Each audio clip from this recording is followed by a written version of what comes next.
Using clinical simulation can support the development of cognitive reasoning and physical motor skill acquisition by our students by immersing them in the clinical realities without actually placing the client at risk. The 2018 accreditation standards put forth by ACOTE, the accrediting body for the occupational therapy profession, permits Level I fieldwork to be met through simulated experiences and standardized patients.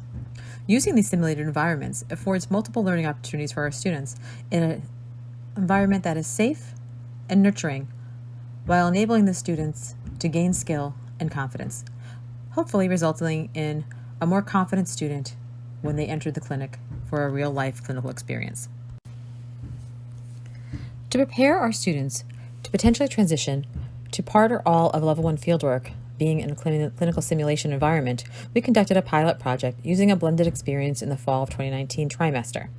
We had volunteers complete a 2-day clinical simulation experience prior to completing 5 days in the clinic setting with adult patients, while the other students completed a traditional 7 days in the clinical setting. We asked the following questions. Does participation in a simulated experience with standardized patients change students' confidence in their skills and lessen anxiety prior to the start of a Level I fieldwork experience?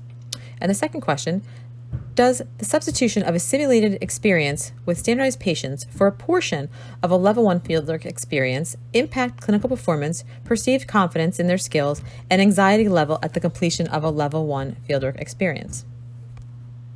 All students in the course completed an online self-rating of their confidence and anxiety level at 3 points in time, prior to the first week of class, after simulation or the first week of class, and after completion of the Level I fieldwork experience.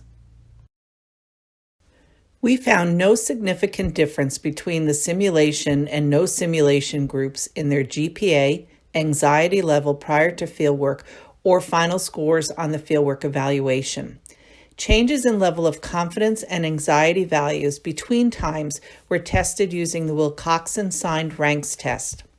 At the week 1 mark, we found that the sim group was significantly more confident in their assessment, intervention, and care partner training skills.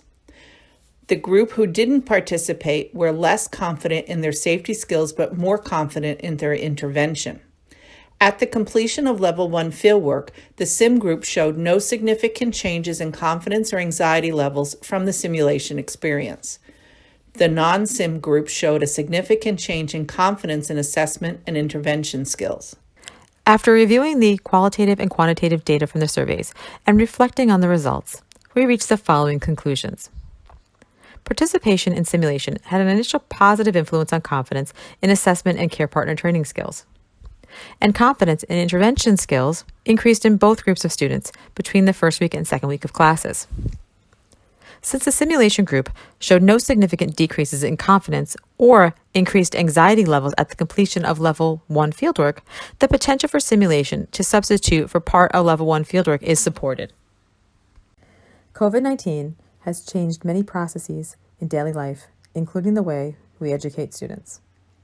Containing the spread of the disease has strained resources and impacted the delivery of clinical education.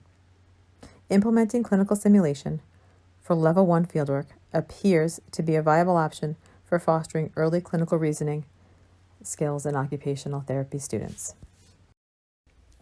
We'd like to acknowledge our colleagues and students who made this project a success.